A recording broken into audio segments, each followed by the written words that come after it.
అద్దేపల్లి మధుజ్వాల కార్యక్రమానికి స్వాగతం, సుస్వాగతం.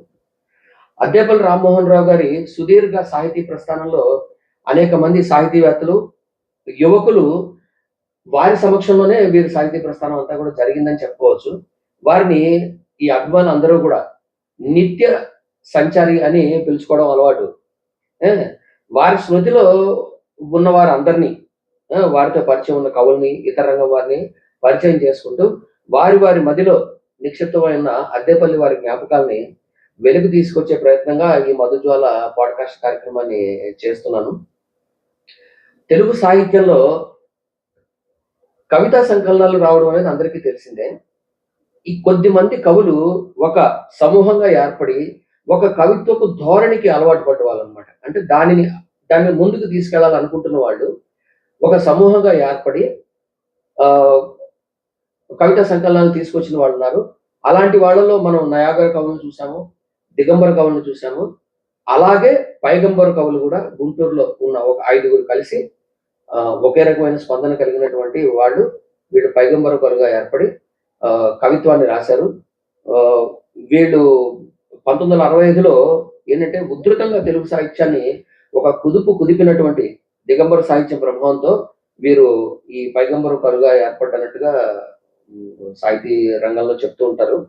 అయితే విప్లవ రచయితల సంఘం ఏర్పాటైన తర్వాత వీరు కవిత్వం తర్వాత వెలువరించినట్టుగా, అంటే ఎవరికి వారు ఇండివిజువల్ అయిపోయారు కానీ పైగంబర కవులుగా వీళ్ళ సంకలనాలను తీసుకొచ్చినట్టుగా కనిపించట్లేదు.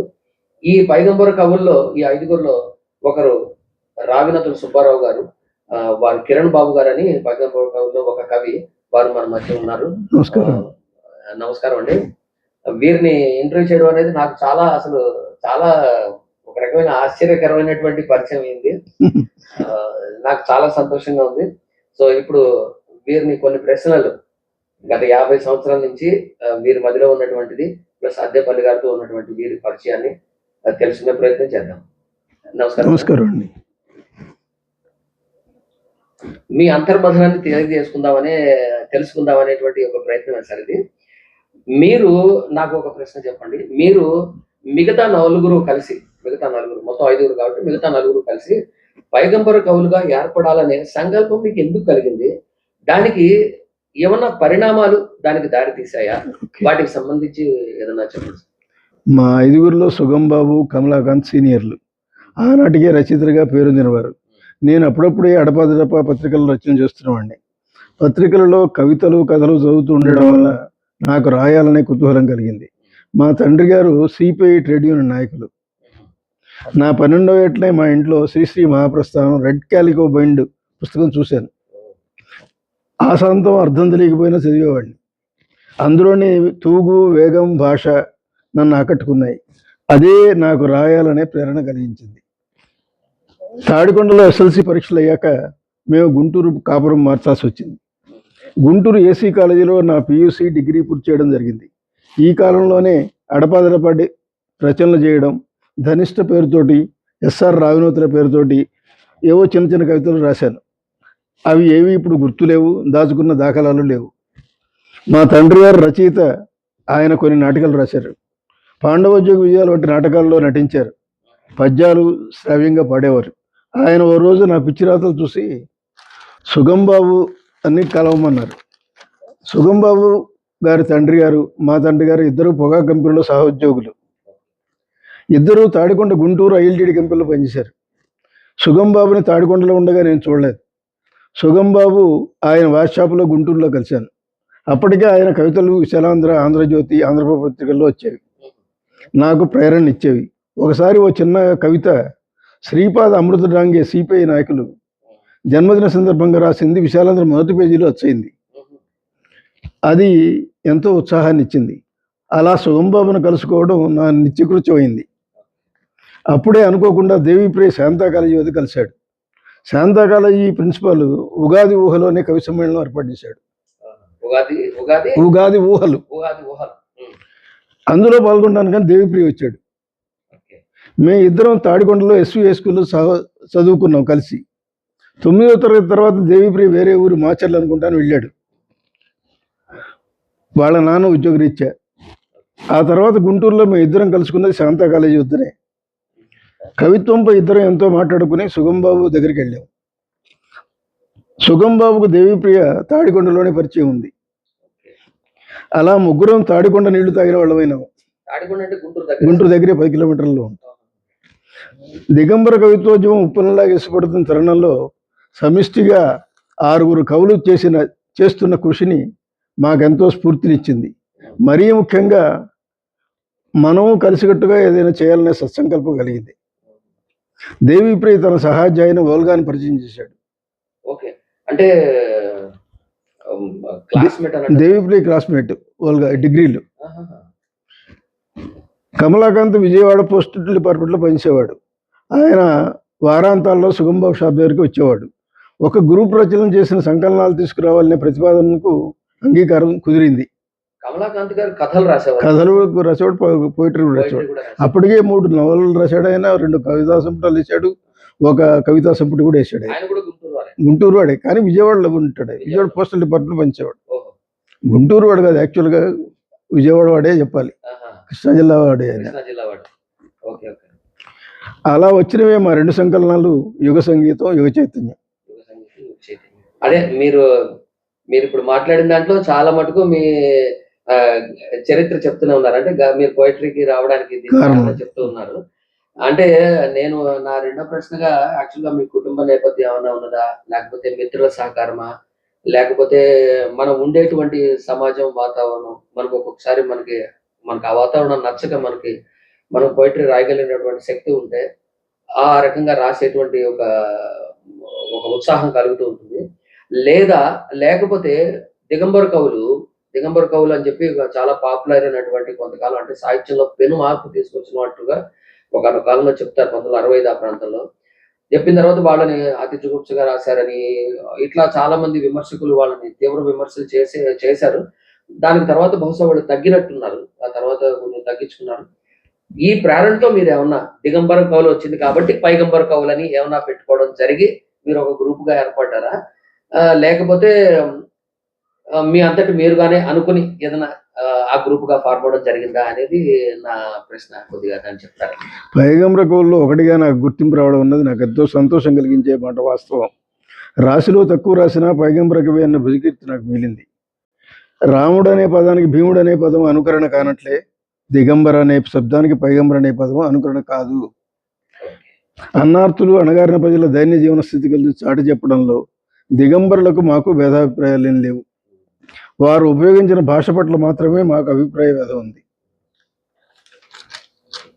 అందుకే మేము పైగంబరులం, మాది ఒక తపస్సు, మా కవితా దీపికలు విడదీస్తే గాఢ తపస్సు అని చెప్పున్నాం. పైగా అంటే సందేశం. ప్రతి కవి ఒక ప్రవక్తే. కవి సామాజిక జీవి. సమాజంలో జరిగే దురాగతాలని, దురన్యాయాలని కళ్ళప్పగించి చూస్తూ కూర్చోలేడు. తన వంతు బాధ్యతగా కలం అనే కరవాలంతో యుద్ధం చేస్తాడు. బాగుంది. అంటే ఒక భుజకీర్తిగా మిగిలితే అనేది ఒక రకంగా సంతోషకరమైన ఇదే. అంటే మనల్ని గుర్తుపట్టడానికి ఇప్పుడు పైగంబర కవులు, ఎందుకంటే మీరు రాసినటువంటి కవిత్వం తక్కువైనప్పటికీ ఇప్పటికీ మిమ్మల్ని పైగంబర కవులు అని గుర్తిస్తూ ఉండడం సంతోషం కలిగిస్తూ ఉంటుంది. నీవే పుంఖాలుగా కవిత్వం రాసేవాళ్ళు చాలా మంది ఉన్నారు. గత ఇంతకాలం నుంచి చూస్తూ పోతూ ఉంటే 10 పుస్తకాలు, 20 పుస్తకాలు, 100 పుస్తకాలు వేసిన వాళ్ళు ఉన్నారు. వీళ్ళని ఒక వరుసలో కూర్చోబెడితే గబుక్కున ఒక కొత్తగా ఉన్న వ్యక్తి కూడా వీరు దిగంబర కవి కదా అని, మీరు రాసినది అతి తక్కువైనప్పటికీ మిమ్మల్ని అలా గుర్తుపట్టడం అనేది నిజంగా ఒక రకమైన అదృష్టం అనే అనాలి, ఆనందం ఇచ్చే విషయం. ఈ అసలు మళ్ళీ అదే ప్రశ్న, అంటే ఇప్పుడు దిగంబరుడు అంటే మనం మరి అంటే నిస్సిగ్గుగా అదేంటి ఏది అడ్డం లేకుండా చెప్పేటువంటి కవిత్వం దిగంబర కవిత్వం అనుకుంటే, పైగంబర్ అనే పదం యాక్చువల్గా పైగంబర్ అనేది మహమ్మద్ ప్రవక్త లేదా ఒక గొప్ప వ్యక్తి చెప్పేటువంటి ఒక పదం, అంటే ఒక ప్రవచనం అనే అర్థంలో వస్తుంది పైగంబర్ అనేది. ఆ అర్థంలోనే మీరు దాన్ని తీసుకుని ఒక మంచి మాట చెప్పడం కోసం ఒక గ్రూప్ గా ఏర్పడ్డారా? ఈ శబ్దం బహుశా సామీప్యత వల్ల ఇంతకాలం నిలబడిందని ఏమన్నా మీకు ఆ ఫీలింగ్ ఏమన్నా ఉందా అని అటువంటిది ఏం లేదు సార్, దానికి సంబంధం కవితల్లోనే ఉంది ఆ విషయం. కవితలో? Okay, nice. మేము అంతవరకు గ్యారంటీ చెప్పగలం. వాళ్ళు వాడిన భాష ఏదో మాకు, వాళ్ళు వాడిన భాష భాష మీదే మాకు విముఖత, కానీ వాళ్ళ సిద్ధాంతంతో మాకు అభిప్రాయ భేదం లేనే లేదు. అవును. యాక్చువల్గా కవిత్వ పరంగా కూడా అద్దేపల్లి రామ్మోహన్ రావు గారు ఆయన రీసెర్చ్ బుక్ లో రాసింది కూడా ఏమంటే కేవలం వీళ్ళని విమర్శించి వెనక్కి పంపించడానికి వాళ్ళకి మార్క్సిస్ట్ నేపథ్యం లేదనే ఒక్క పదం ఉంది తప్ప, అంటే ఒక ఉద్యమ రూపం తీసుకోకపోవడానికి తొందరగా అది వెనక్కి వెళ్ళిపోవడానికి కారణం అదొకటే అని చెప్తూ, కానీ ఎంతో మంది యువకుల్ని కవిత్వాన్ని ఆకర్షించడానికి దిగంబర కవిత్వం అనేది చాలా పనికి వచ్చిందని చెప్పి రీసెర్చ్ చేసినట్టు చెప్పిన వాళ్ళందరూ కూడా మాట. అలాగే పైమంగళ కవులు కూడా ప్రోత్సాహించినటువంటి దిగంబర కవిత్వం, కానీ పేరు మాత్రం ఇండివిజువల్ గా వాళ్ళు పెట్టుకుంటే బాగుంది సార్. మీరు పైగంబర కవులు 2 సంకలనాలు మాత్రమే వెలువరించారు. దీని తర్వాత దాదాపుగా మీరు కవిత్వానికి దూరమైనట్టే ఉన్నారు. ఈ దూరం అవడానికి అప్పటి విప్లవ రచయితల మీద గవర్నమెంట్ దమనకాండ ఉన్నది మొదటి నుంచి. రాసిన వాళ్ళ మీద చాలా జైల్లో పెట్టడాలు వగైరా అన్ని జరిగినాయి. సో ఇటువంటి చర్యలు ఏమన్నా దాని నుంచి దూరం అయిపోవడానికి కారణమా, లేక మరి ఏమన్నా ఉందా అనేది ఒక ప్రశ్న. కాకపోతే ఏంటంటే కవిత్వం ఒక తీరం దాహం అన్నారు శ్రీశ్రీ. సో అంచేత ఈ అభ్యుదయ భావాలు ఏవైతే మొదలుపెట్టి కవిత్వం రాయడం అంటే జరిగిందో, సాధారణంగా కవిత్వం అనేది మనసులో నుంచి పోదు కాబట్టి మీరు దాన్ని ఆ తృష్ణని తర్వాత వేరే రకంగా ఏమైనా కంటిన్యూ చేశారా? చేస్తే ఏ రకంగా కంటిన్యూ చేశారు అది మీరు ఒకసారి చెప్పండి. మీ ప్రశ్నలోనే సమాధానం ఉంది. రాజ్యం అంటే పాలకులు, ప్రభుత్వం తమ విధానాలను తప్పుబట్టేవారు భరించదు, ఎలాగైనా అణిచివేయాలనే చూస్తుంది. అది కొనసాగుతూనే ఉంటుంది. ఇది ఒక కారణం అనుకుంటే, వ్యక్తిగత జీవితంలో పెళ్లి, పిల్లలు, వారి బాధ్యతలు, భద్రత లేని ఉద్యోగాలు, ఉదాసీనంగా ఉండడానికి రెండో కారణం అని చెప్పాలి. చెప్పేదే చెయ్యాలి, చేసేదే చెప్పాలి అనే నైతిక సూత్రంతో దూరంగా ఉండాల్సి వచ్చింది. Life is a grind and fearful wind అంటే డెనటోల్ ఫ్రెండ్స్. ఇది నా జీవితానికి సరిగ్గా సరిపోతుంది అనుకుంటారు. పోరాటం చేసి అందరికీ కూడా వర్తిస్తుంది అనుకుంటారు. ఎంతో మంది ఉత్సాహంగా చక్కగా రచన చేస్తున్నారు, అవి చదివి ఆనందిస్తాను. నేను రాయకపోయినంత మాత్రాన్ని ఈ ప్రపంచం ఆగిపోదు కదా అనే భావన నన్ను అడుగు ముందు వేయనీయడం లేదు. మీరు అంటే నేను సాహితీ తృష్ణ అన్నది మీరు యాక్చువల్గా ఏంటంటే రవిదాస్ గారు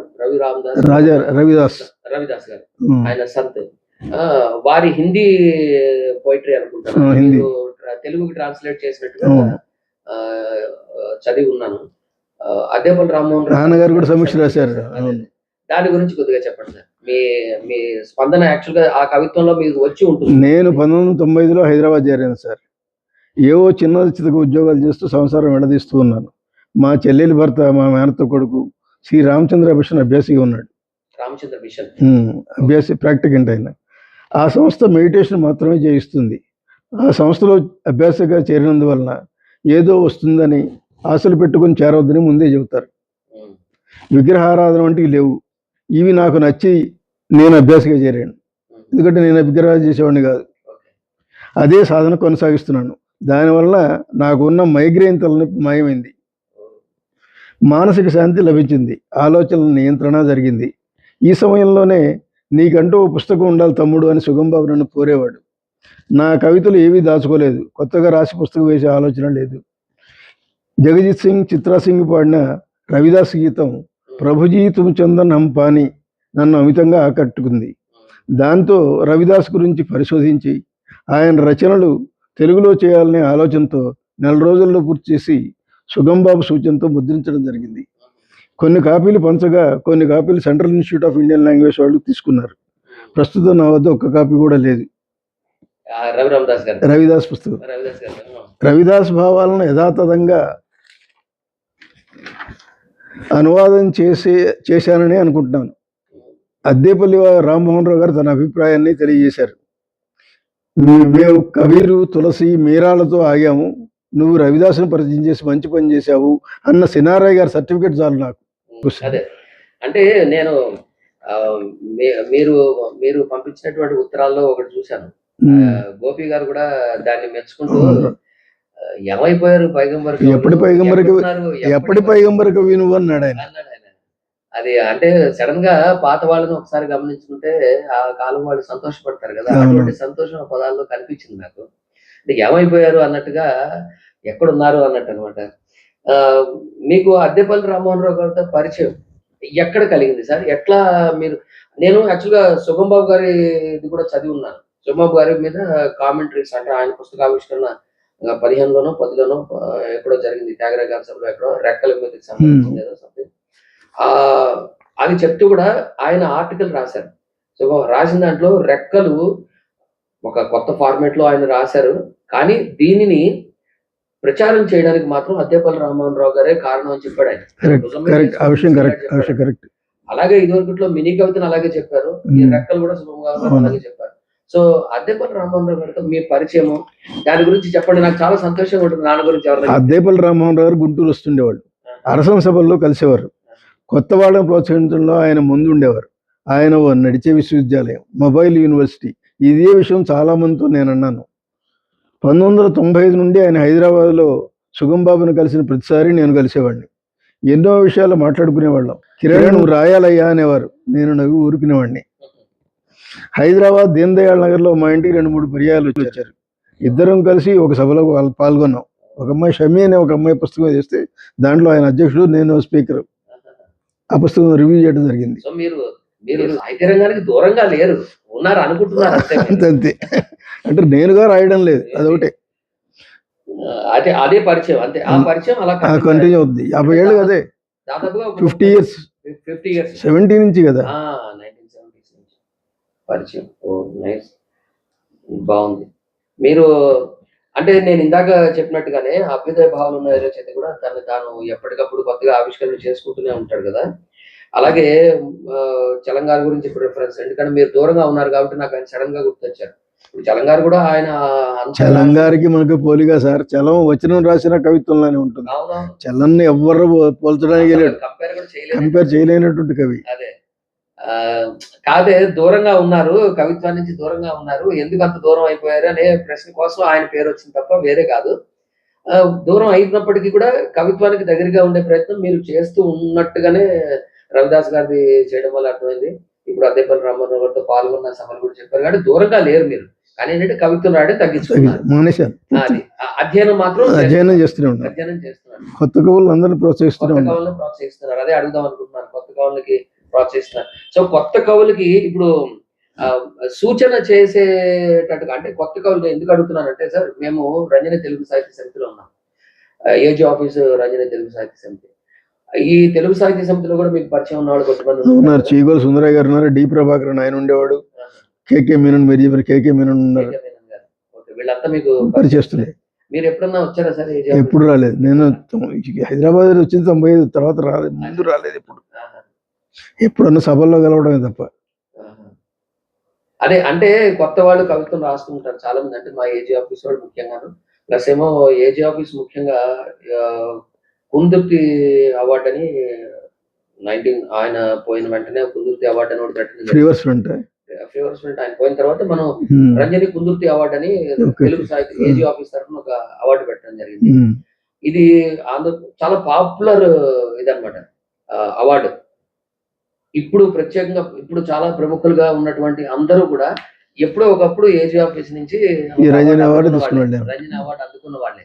సో నాకు కొత్తగా రాసేవాళ్ళకి ఏంటంటే, కొత్తగా రాసేవాళ్ళు పాతది చదవకుండానే రాసేయడం వల్ల కొంత బహుశా కవిత్వం తక్కువ ఉంటుందేమో అని నాకు అభిప్రాయం. నేను రాసేది తక్కువే కానీ, బట్ చదివినప్పుడు అలా అనిపిస్తుంటుంది.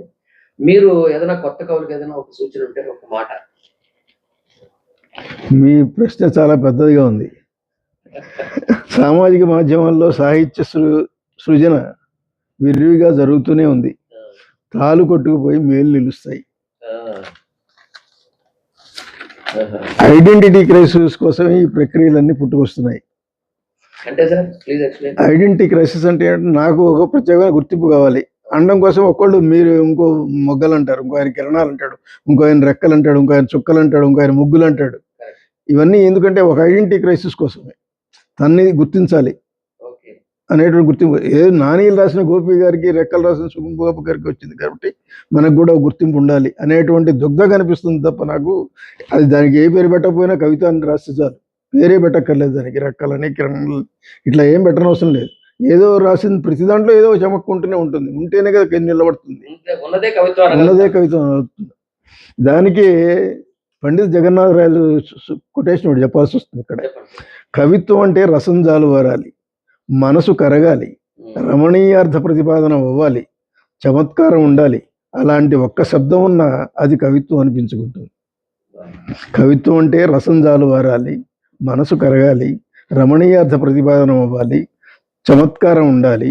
అలాంటి ఒక్క శబ్దం ఉన్నా అది కవిత్వం అనిపించుకుంటుంది. అది లేని కవిత్వాలు గుట్టలు గుట్టలుగా రాసిన ఎందుకు ఉపయోగపడవు. ఇది నేను చెప్పింది కాదు, పండిత జగన్నాథరాయలు చెప్పింది. ఇప్పటి మాట కాదు, ఇప్పుడు మాట కాదు. ఆయన పండిత జగన్నాథరాయలు అంటే షాజహాన్ దగ్గర స్కాలర్గా ఉన్నాడు. బిహారీ గారు పుస్తకం రాశారు, ఆయన మీద రాశారు పుస్తకం బిహారీ గారు. అవును, మొన్ననే ఈ మధ్యనే గత ఏడాది క్రితమే రవీంద్ర భారతిలో ఒక పుస్తకం ఆవిష్కరణ కూడా చేశారు. ఇప్పుడు ఆయన ఉత్తర రామచరిత్రం రాస్తున్నారు. అంటే పండిత జగన్నాథరాయలు గారి మీద ఆయన ఆల్రెడీ ఒక పుస్తకం రాసిన దాని మీద కొద్దిమంది అభిప్రాయాలు సేకరించి దానిని ఒక పుస్తకంగా నాకు పంపించారు. అది అది ఆ మాట చెప్తే గుర్తు, నాకు టచ్ లో ఉన్నారు ఆయన. చాలా బాగుంది సార్. మీరు అంటే ఇప్పుడు రామచంద్ర మిషన్ కి దగ్గర అంటే వాళ్ళకు కూడా ఏమన్నా మీరు పోయిటరీ అలాంటిది రాస్తారా? పోయిటరీలు అక్కడ ఏం లేదు. పోయిటరీ రాయకపోవడానికి కారణం కూడా అదే. నేను రామచంద్ర మిషన్ గురువు గారి పుస్తకం ఒకటి చదివాను, వాయుశ్రీయల్ అని ఉంటుంది. ఆ పుస్తకం చదివాను. దాంట్లో ఏంటంటే name and fame are enemies for spirituality అన్నాడు. Name and fame are enemies for spirituality. ఆధ్యాత్మిక పేరు ప్రఖ్యాతులు అడ్డాయి, శత్రువులు అన్నాడు. ఆ ఒక్క లైన్ చదివి నేను రాయడం అనేసి పూర్తిగా చదువుతున్నా కదా నేను. కానీ చదువుతా ఇప్పుడు వచ్చే ప్రక్రియలు అన్ని చదువుతాను. దూరంగా అయితే దూరంగా లేదు. చాలా బాగుంది సార్. అన్ని రంగాల్లోనూ అనేక మంది ఉన్నప్పటికీ నాన్నని ఒక స్ఫూర్తిదాయక వ్యక్తిగా తలుచుకుంటూ ఉంటారు. ఆయన యూనివర్సిటీ అండి, మొబైల్ యూనివర్సిటీ అయినా క్వశ్చన్ లేదు ఇంకా దాంట్లో. నాకు చాలా సంతోషం కలుగుతుంది. ఏమంటే నేను కూడా అప్పుడప్పుడు ఏదో కొంచెం పోయిటరీ రాయడం జరుగుతుంది తప్ప ఎక్కువ రాయలేదు. మీరు కవిత్వం అంటే నేను మోతీనగర్ సభలో మాట్లాడారండి. నేను వెళ్ళాను, నా పుస్తకం కూడా ఆ కవి గుర్తు కూడా దాంట్లో మీకు పంపించాను కూడా. అది నేను దాని మీద ఒకరోజు గంట సేపు ఉపన్యాసం చెప్పారు ఆయన. అది ఈ చివరి నడుచుకుంటూ స్టేజ్ అంతా.